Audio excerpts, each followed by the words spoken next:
Hey everyone, Stingler here from Slick Games. Welcome back to another devlog. This time we're looking at the Mouse Jam 2 jam. This is an interesting jam. It's 10 days and the required focus is that you can only control the game using a mouse. And the theme, which is semi-optional, is chase. So I've got a couple of ideas for this.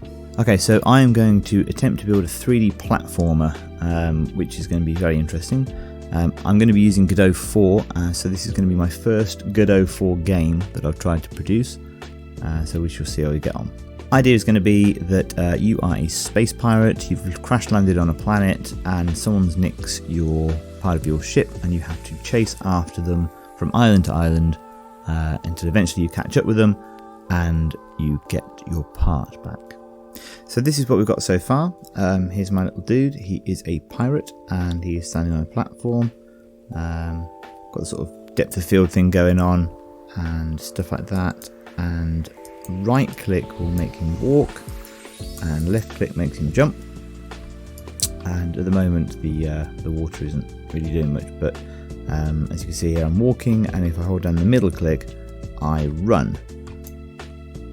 So yeah, I can mash around him and run in different directions.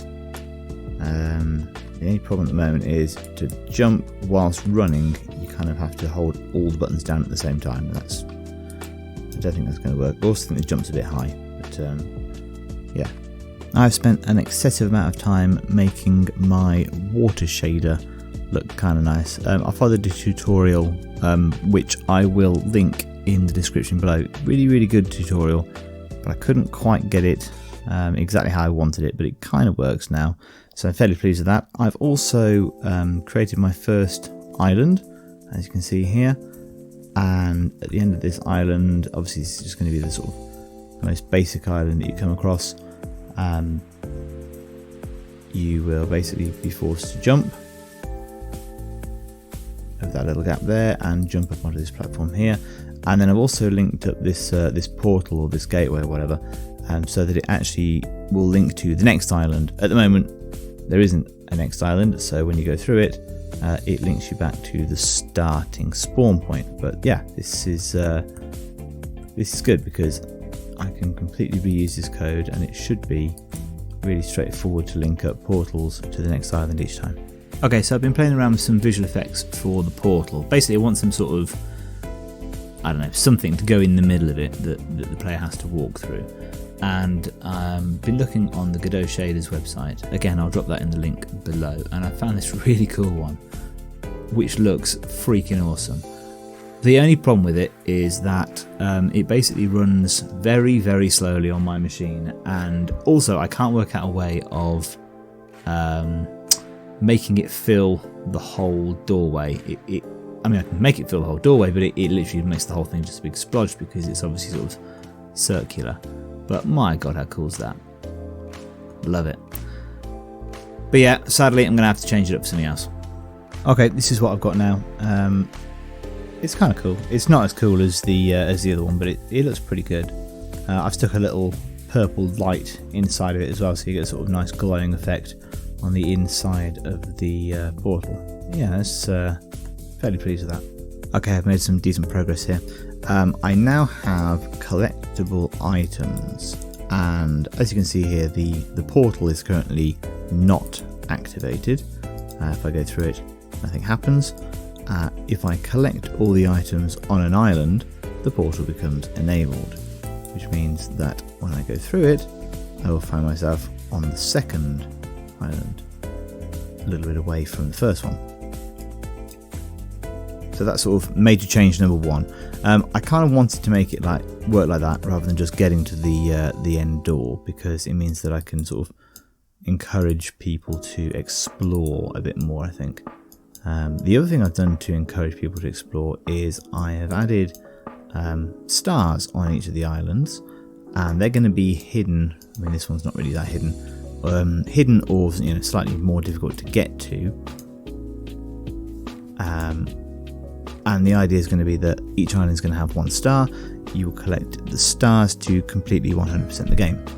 The next thing I've added is this sort of thin walkway idea. So on island number 2, you've got this thin walkway. Now you can run across it, but the idea of this is it's to promote the walking speed over and above the running speed, certainly for this bit anyway.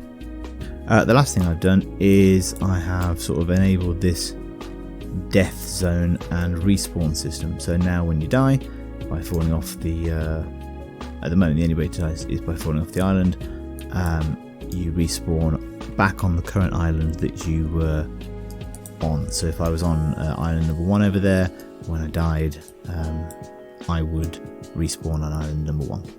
So it's Tuesday night now. I've just got back from the gym and I am pretty shattered, to be honest, but tonight I am going to sort out the spikes and hopefully sort out at least island number 3. I'm starting to think that I might stop at 5 instead of 6, but we will see how we get on. Okay, so this is island number 3 in all its glory. You can see I've got this lovely spike field thing going on over here, and I've got this beam similar to island number 2, but this time I've got an angle in it, and actually it's much easier to sort of walk rather than run across it.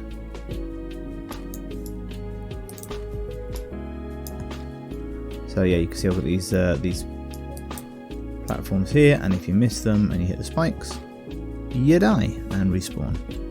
So yeah, pretty good. You can't see the canister that's actually normally positioned at the end of that platform because I've already collected it.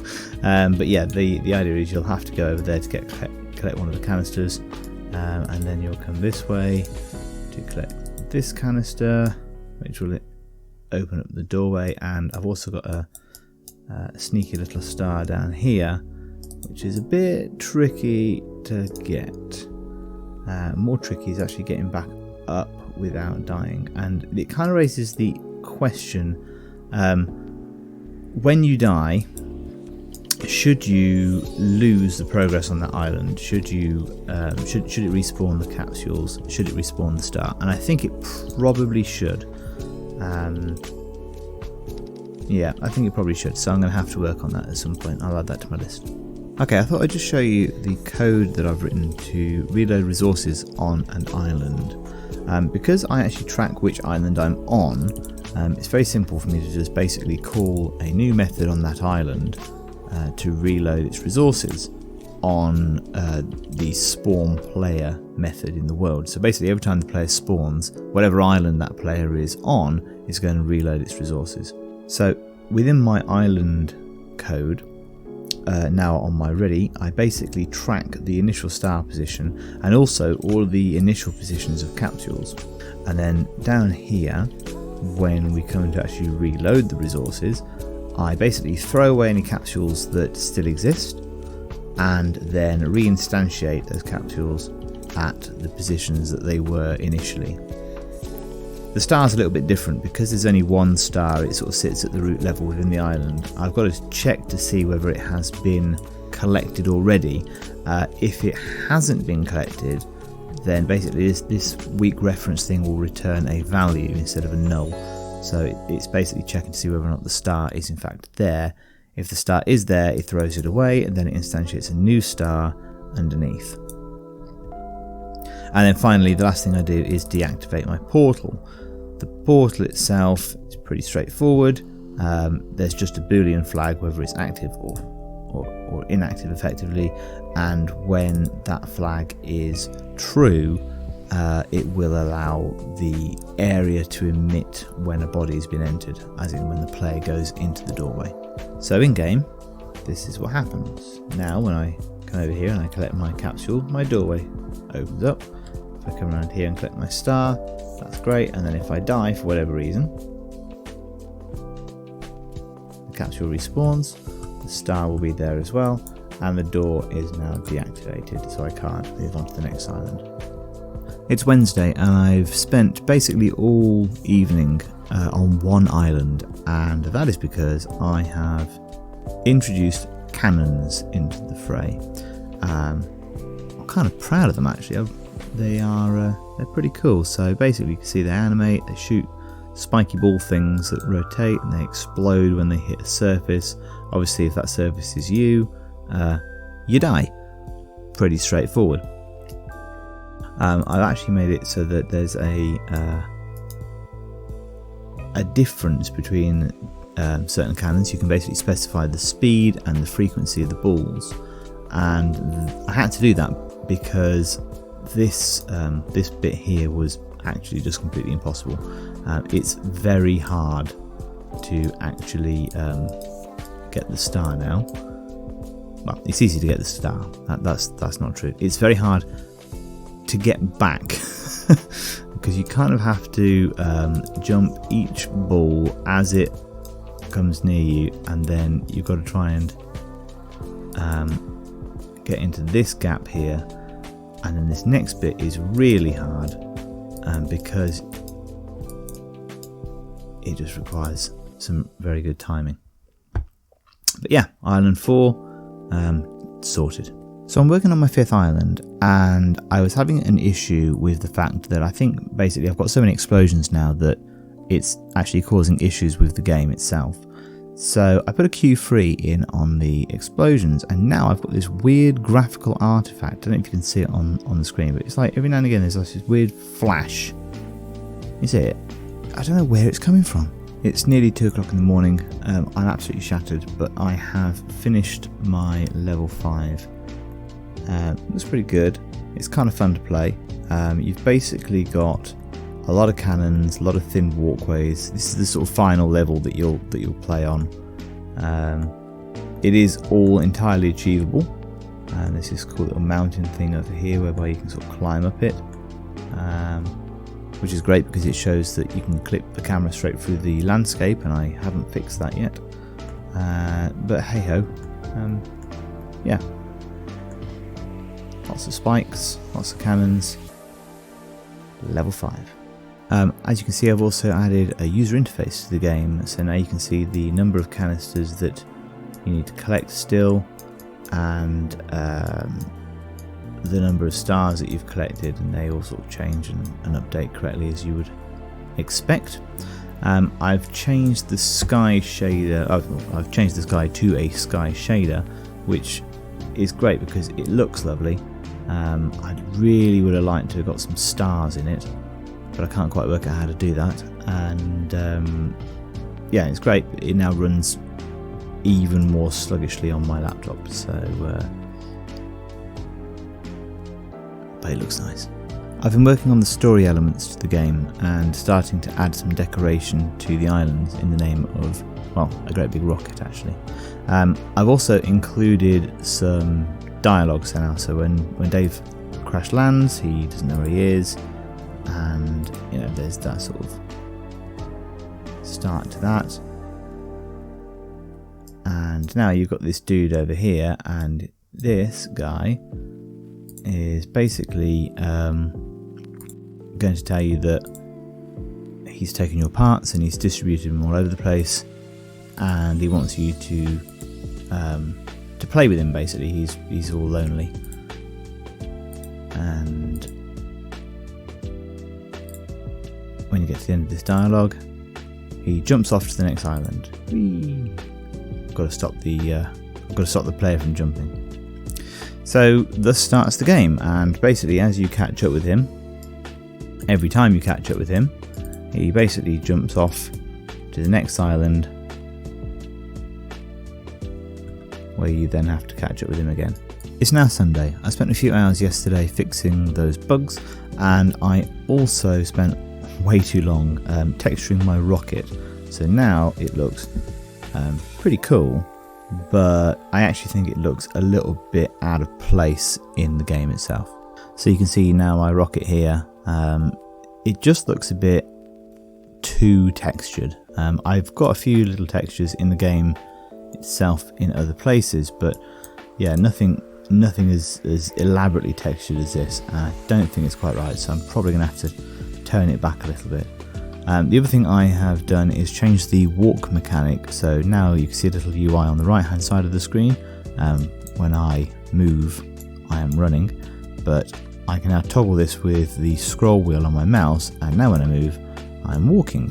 And the reason why I've done this instead of having it as a middle button hold down is because I need some way of being able to actually quit the game quit the game, and I'm rapidly running out of buttons that I can press on the mouse. I need some way of being able to toggle the menu system, and I couldn't work out a better way of doing it other than having the middle mouse button. It doesn't work yet, but that is something I need to sort out. So with that, my to-do list looks fairly short now, which is good because I actually really need to finish the game tonight, or at least get the game into a completed state, so that I can export it and push it up. The end of the jam is at 5 PM tomorrow, and I'm not going to have an awful lot of time during the day to work on it. I can probably do some polishing, but not much else. So things I need to be working on tonight are the game menu, the game complete screen, and I guess actually the pause menu needs to be sorted as well. If I can get those done, I really think I need to move on to sounds and probably music. They should be fairly easy to put in, hopefully. There's not that many sound effects I need. So that's how it's going to go, and we shall see how we get on. Okay, something really weird has happened, and everything is green and fuzzy. God, I hope I haven't broken the game somehow. If I play it, the game is fine. Okay, well, that's strange. I have put together a main menu screen, and I thought I'd go a little bit fancy with this one. So I've basically got my same rocket object, and that's just playing a little looping animation, obviously with some particle effects coming out the back of it. And then these sort of like, I don't know, stars or whatever that are zooming past, they're really easy to set up. It's just a particle system, and the particles themselves are just sort of, they're like little gradient textures. I'll show you in a second. And yeah, just give them a bit of glow and zoom. It makes it look like it's flying through space, which I think looks kind of cool. This is the game complete screen. It's a bit less polished, but yeah, it kind of works, and it's basically supposed to signify that the ship has been repaired and that you are leaving the planet. You'll also notice, whilst we're on the screen, I've toned down the textures on the ship a bit and made it a little bit less in your face, a bit brighter and a bit lighter in places as well, so I think that looks much better. And here is that texture. Like I say, pretty simple. I actually downloaded this from one of Kenny's asset packs. I can't remember what it was called, and I think it was just called Particles or something like that. There's a few nice textures in there. I think that's actually where I've actually got the textures for the smoke and fire from as well, so yeah, worth checking out. Yeah, this is the particle pack that I've used. Some great textures in here. The other thing I'm going to be using is the Godot Sound Manager add-on by Nathan Hode. I've used the version 1 of this for Godot 3, and it's brilliant. It's just really useful. Hopefully this is equally as simple to use. Yes, it was. Very straightforward, and now I have completed all of the things that I wanted to get complete for this game. There's still some tasks left in my to-do list, there always is, and these are kind of just sort of polish elements really, not massively required, but yeah, with that the game is complete, and I shall show you that to you right now.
Thanks very much for watching this video. I'm really pleased with how it turned out. Godot 4 is superb, with a few little glitches here and there I suppose, but I'm sure that'll get ironed out over over time. If you enjoyed watching the video, I'd really appreciate it if you could like it and maybe subscribe to the channel for more content like this, and I will see you next time.